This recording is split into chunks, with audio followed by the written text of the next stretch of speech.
Assalamualaikum. Today we are with another video and this video is totally about Sunday test. अगर हम Sunday test की बात करें तो इसके बारे में हमेशा एक कन्फ्यूजन होती है कि हम इसको देना चाहिए या नहीं देना चाहिए, क्योंकि कुछ लोग कहते हैं कि टाइम वेस्ट होता है, ऐसे ही कारोबार है, इसके लिए फ़ीस जमा करते हैं, और कुछ लोग कहते हैं कि नहीं ये ज़रूरी है, इम्पॉर्टेंट है, it will help you out. तो ये डिफरेंट पॉइंट्स हैं, मैं आपको बताऊंगा कि सही क्या है। लेकिन उससे पहले आपने मेरा चैनल लाइक करना है, सब्सक्राइब करना है, बेल आइकन पे दबाना है और शेयर भी करना है। ये चीज़ें मुझे याद होगी, इट मीन्स कि अब मैं एक यूट्यूबर बन चुका हूँ, पर आपने प्रूफ करना है सब्सक्राइब करके। Okay, let's move on to Sunday test. Sunday test is basically you know what, इसमें आपकी प्रिपरेशन होती है, रिवीजन होती है एंड एवेल्युएशन होती है। तो Sunday test is really really really really important. Okay, मेरे टाइम में मेरे कुछ दोस्त थे जो हमेशा ही संडे टेस्ट देते थे। कैटेगरी 1 हमेशा देते थे जो भी हालात हो। कैटेगरी 2 जो नहीं संडे टेस्ट नहीं देते थे कि भाई पूरा हफ्ता हम पढ़ते तो हैं, एक दिन की छुट्टी होती है, इसमें हमें थोड़ा सा एंजॉय करने दो, थोड़ा सा चिल करने दो। तो वो कैटेगरी 2 वाली थी। दो मैं दरमियान में फंस गया था कि भैया मैं कौन सी कैटेगरी को फॉलो करूं। तो मैं आपको बताऊंगा कि कौन सी वाली को आपने फॉलो करना है, सही है ना, और आपने क्या करना है अपनी प्रिपरेशन के दौरान। अगर हम संडे टेस्ट के बारे में बात करें तो संडे टेस्ट बहुत ज़्यादा इम्पॉर्टेंट भी है। इम्पॉर्टेंट होने के साथ साथ आपकी सिलेक्शन में बहुत इम्पॉर्टेंट रोल भी प्ले करती है, सही है ना। तो संडे टेस्ट के कुछ एडवांटेजेस के बारे में हम बात करेंगे, जिसमें सबसे पहला एडवांटेज है वो है time management.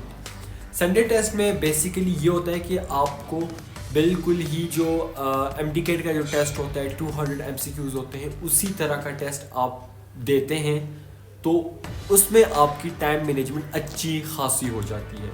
You know what, अभी जब आप अपने सीनियर से पूछ लें, बहुत सारे ऐसे लोग होते हैं जो कहते हैं हमें तो एमसीक्यूज आते थे, हमारे पास टाइम नहीं था, इसलिए हमसे कुछ ना कुछ रह गया, 20 एमसीक्यूज 10 एमसीक्यूज रह गए।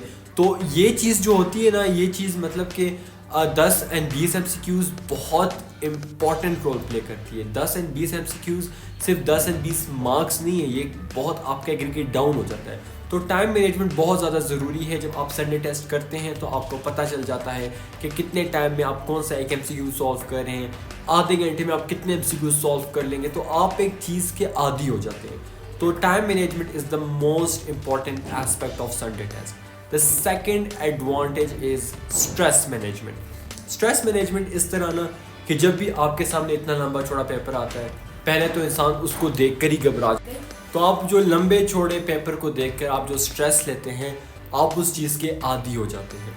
एक तो ये बात, और एक एमसीक्यूज ऐसा है जो आपको आता ही नहीं है, जिसको देखकर आप घबरा गए हैं, तो वहाँ पर जो आप हिम्मत लूज़ करते हैं ना, तो उसके साथ ही आप आदी हो जाते हैं कि नहीं ये पहले भी मेरे साथ होता रहा है, सही है, मैं इसको आखिर में आकर देख लूँगा, या फिर ये सॉल्व हो जाएगा, आगे रिवाइज हो जाएगा।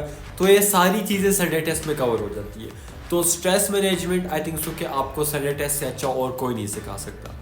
This is the second advantage and now we are moving towards the third advantage and that is revision of points.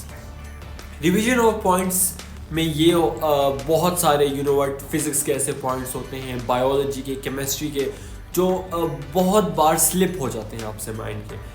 तो इससे आपको ये होगा कि आप बार बार बार बार जब संडे टेस्ट देते हैं, पॉइंट सामने आते हैं, तो वो चीज़ मतलब आपके दिमाग में बैठ जाती है। और ऐसे पॉइंट्स जो टीचर से स्किप हो जाते हैं, आपसे स्किप हो जाते हैं, तो फिर ड्यूरिंग टेस्ट वो पॉइंट्स रिवाइज हो जाते हैं और वो पॉइंट्स आपके दिमाग में बैठ जाते हैं। तो आई थिंक सो कि रिवीजन ऑफ पॉइंट्स में भी बहुत इंपॉर्टेंट रोल प्ले करता है Sunday test again. And the fourth advantage is self evaluation. Self evaluation की अगर हम बात करें तो self evaluation is totally you know what, के भी आपके इस टेस्ट में 150 मार्क्स आए हैं, अगले टेस्ट में 160, अगले टेस्ट में 170। तो इट्स अ काइंड ऑफ कि आप प्रोग्रेस कर रहे हैं। इट मीन्स कि you are working on your self, you are not कि आपका एक डाउनफॉल नहीं है, आप प्रोग्रेस ही कर रहे हैं। तो I think so self evaluation भी संडे टेस्ट से ही होती है। तो I think so Sunday test is really really important, आपको ज़रूर देना चाहिए। और अभी हम बात करेंगे संडे टेस्ट के एक सीक्रेट के बारे में। संडे टेस्ट का सीक्रेट ये है कि देखिए संडे टेस्ट में आपके जितने भी मार्क्स आए, इफ़ यू स्कोर 110 और if you score 190, it doesn't mean कि आपकी सिलेक्शन होगी, इट डजेंट मीन कि आप बहुत ज़्यादा प्रो हैं। मैंने ऐसे लोगों को देखा है, मैंने MD के संडे टेस्ट के टॉपर्स को देखा है जिनकी सिलेक्शन नहीं हुई। तो ये चीज़ बिल्कुल भी मैटर नहीं करती कि आपके संडे टेस्ट में अगर अच्छे मार्क्स आ रहे हैं तो आपकी सिलेक्शन भी होनी है। No, it does not matter. मेरे अपने बहुत कम मार्क्स आते थे संडे टेस्ट में। Every Sunday test was a depression for me because क्योंकि मैंने कभी भी अच्छा स्कोर नहीं किया। मेरा maximum score was an MD CAT. सही है ना? तो इस चीज़ के पीछे आपने नहीं जाना, वो it's a kind of practice है, आपकी सेल्फ एवेल्युएशन है, आप सीख रहे हैं। रिजल्ट का दिन आपका MD कैट का दिन होता है। तो it's all about Sunday test and we will meet इंशाल्लाह इन नेक्स्ट वीडियो।